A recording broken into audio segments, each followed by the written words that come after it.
El exorcismo de Anneliese Michel, la verdadera Emily Rose. El exorcismo de Emily Rose, posesión demoníaca o negligencia médica. El caso de Emily Rose ha sido uno de los casos más famosos de exorcismos de la historia, tanto es así que se llevó al cine con la película El exorcismo de Emily Rose, y causó gran expectación en la época. Emily Rose es en realidad una joven alemana llamada Anneliese Michel.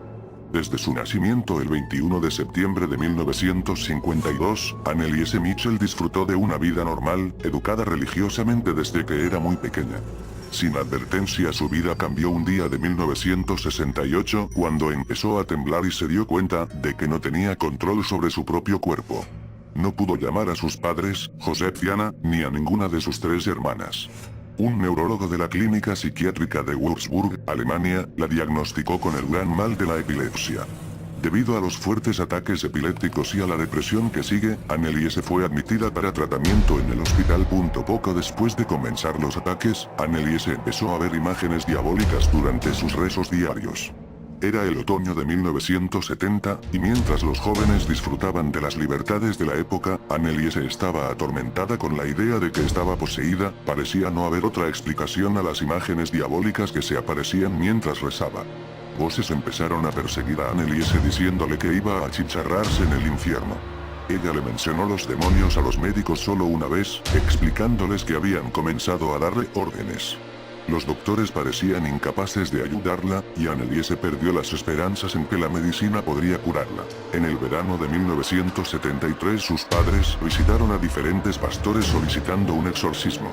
Sus requerimientos fueron rechazados y les recomendaron que Anneliese, de ahora 20 años, debía seguir con su tratamiento médico. Les fue explicado que el proceso por el cual la iglesia prueba una posesión, infestatio, es muy estricto, y hasta que todos los aspectos no estén cubiertos, el obispo no puede aprobar un exorcismo. Los requerimientos, para nombrar algunos, incluyen aversión por los objetos religiosos, hablar en idiomas que la persona nunca ha aprendido y poderes sobrenaturales. En 1974, después de haber supervisado a Anneliese por algún tiempo, el pastor Ernst Alt solicitó permiso para realizar un exorcismo al obispo de Würzburg. La solicitud fue rechazada y seguida de una recomendación de que Anneliese debía recibir un estilo de vida más religioso con el propósito de que encuentre la paz. Los ataques no disminuyeron y su conducta se volvió mucho más errática. En casa de sus padres en Klingenberg, insultaba, golpeaba y mordía a los otros miembros de su familia. Se rehusaba a comer porque los demonios se lo prohibían. Anneliese dormía en el suelo de piedra, comía arañas, moscas y carbón, y había comenzado a beber su propia orina.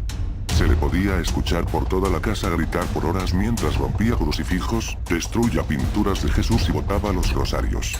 Para ese momento Anneliese comenzó a cometer actos de automutilación, y el hecho de arrancarse la ropa y orinarse en el suelo era algo común. Luego de hacer una exacta verificación de su posesión en septiembre de 1975, el obispo de Würzburg, Joseph Stangl, le ordenó al padre Arnold Renz y al pastor Ernst Alt a practicar un gran exorcismo a Anneliese. La base para este ritual era el Rituale Romanum, el cual era, para ese momento, todavía un canon legal válido desde el siglo XVII. Se determinó que Anneliese debía ser salvada de varios demonios, incluyendo a Lucifer, Judas Iscariote, Nerón, Caín, Hitler y Fleischmann, un cura del siglo XVI, y algunas otras almas atormentadas que se manifestaban a través de ella. Entre septiembre de 1975 hasta julio de 1976 se le practicaron 1 o 2 sesiones de exorcismo por semana. Los ataques de Anneliese eran tan fuertes a veces que debía ser sostenida por 3 hombres e incluso hubo que encadenarla. Durante este tiempo, Anneliese regresó a una vida, hasta cierto punto, normal, tomó los exámenes finales de la Academia Pedagógica de Würzburg e iba a la iglesia. Los ataques, sin embargo, no pararon. De hecho, se le paralizaba el cuerpo y caía inconsciente poco después. El exorcismo continuó por muchos meses más, siempre con las mismas oraciones y conjuros. Algunas veces estaban presentes en los rituales miembros de la familia y visitantes, como por ejemplo un matrimonio que alegaba haber descubierto a Anneliese. Por varias semanas Anneliese se rehusó a comer y sus rodillas se rompieron por las 600 flexiones que hacía obsesivamente durante cada sesión. Se hicieron más de 40 grabaciones durante el proceso con el propósito de preservar los detalles. El último día del rito del exorcismo fue el 30 de junio de 1976, y para este punto Anneliese sufría de neumonía, también estaba completamente delgada y tenía una fiebre muy alta. Exhausta y físicamente incapacitada para hacer las flexiones por su cuenta, sus padres la paraban y la ayudaban con los movimientos. Lo último que le dijo Anneliese a sus exorcistas fue: rueguen por el perdón, y a su madre le dijo: mamá, tengo miedo. Anna Mitchell grabó la muerte de su hija al día siguiente, el 1 de julio de 1976 al mediodía. El pastor Ernst Alt informó a las autoridades en Aschaffenburg y el fiscal general comenzó una investigación inmediatamente. Poco tiempo después que se conocieron estos fatales eventos, la película The Exorcist de William Friedkin se estrenó en los cines de Alemania, llevando una ola de histeria paranormal que infectó todo el país. Psiquiatras en toda Europa reportaron un incremento de ideas obsesivas en sus pacientes. A los fiscales les tomó más de 2 años para acusar a los exorcistas de homicidio por negligencia. El caso Klingenberg debía ser decidido sobre 2 preguntas: ¿qué causó la muerte de Anneliese Mitchell y quién era el responsable?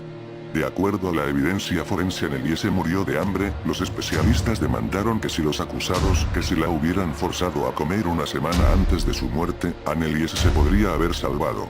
Una hermana declaró que Anneliese no quería ir a una institución mental porque la podrían sedar y obligarla a comer. Los exorcistas trataron de probar la presencia de demonios, poniendo las grabaciones de los extraños diálogos, como uno en que 2 demonios discutían cuál de ellos iba a dejar el cuerpo de Anneliese primero. Uno de los demonios se llamó a sí mismo Hitler y hablaba con acento extranjero. Hitler nació en Austria. Ninguno de los presentes durante el exorcismo tuvo la más pequeña duda de la auténtica presencia de estos demonios. Los psiquiatras, a quienes se les había ordenado testificar, hablaron de la Doctrinal Induction. Ellos decían que los sacerdotes le habían dado a Anneliese el contenido de sus conductas psicóticas. Por lo tanto, según ellos, ella luego aceptó su conducta como una forma de posesión demoníaca. También declararon que el desarrollo sexual inestable de Anneliese junto a su diagnosticada epilepsia habían influenciado la psicosis. El veredicto fue considerado por muchos menos riguroso de lo que se esperaba. Los padres de Anneliese, al igual que los exorcistas, fueron encontrados culpables de asesinato por negligencia y omitir dar primeros auxilios. Fueron sentenciados a 6 meses de cárcel y libertad condicional. El veredicto incluía la opinión de la corte de que los acusados debieron ayudarla haciéndose cargo del tratamiento médico que la chica necesitaba. Sin embargo, por usar prácticas supersticiosas habían empeorado la ya grave condición de Anneliese. Una comisión de la Conferencia Episcopal Alemana después declaró que Anneliese Mitchell realmente no estaba poseída. Sin embargo, esto no impidió a los creyentes a continuar con la lucha de Anneliese, ya que muchos creían en su posesión. Que el cuerpo de Anneliese no encontró paz incluso después de la muerte. Su cadáver fue exhumado 11 años y medio luego de ser enterrada, solo para confirmar si se había descompuesto y si había sido bajo las condiciones normales. En la actualidad su tumba permanece como un lugar de peregrinaje para rezar el rosario por aquellos que creen que Anneliese Mitchell luchó valientemente contra el demonio. Les dejo un video real del audio de lo que fue el exorcismo. Que tengas buenas noches.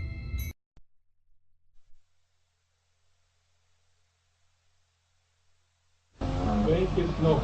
Das sag ich Ihnen nicht. Im Namen Jesu. Nein! Nein! Und des Sohnes und des Ja, deshalb noch ohne dich! Stand am Jahre.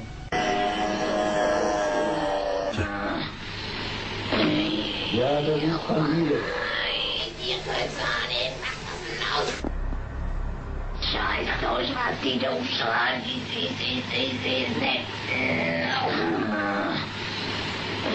Nein! Die Drecksau, sie verflucht! Das ist unhörbar und grausam ist. Grausam! Die Drecksau, sie verflucht! Der das ganze Deutschland verführt, oder? Ja, der ist ja noch drin. Im Namen des dreifaltigen Gottes und aller Todesten Jungfrau Maria, sagt die Wahrheit.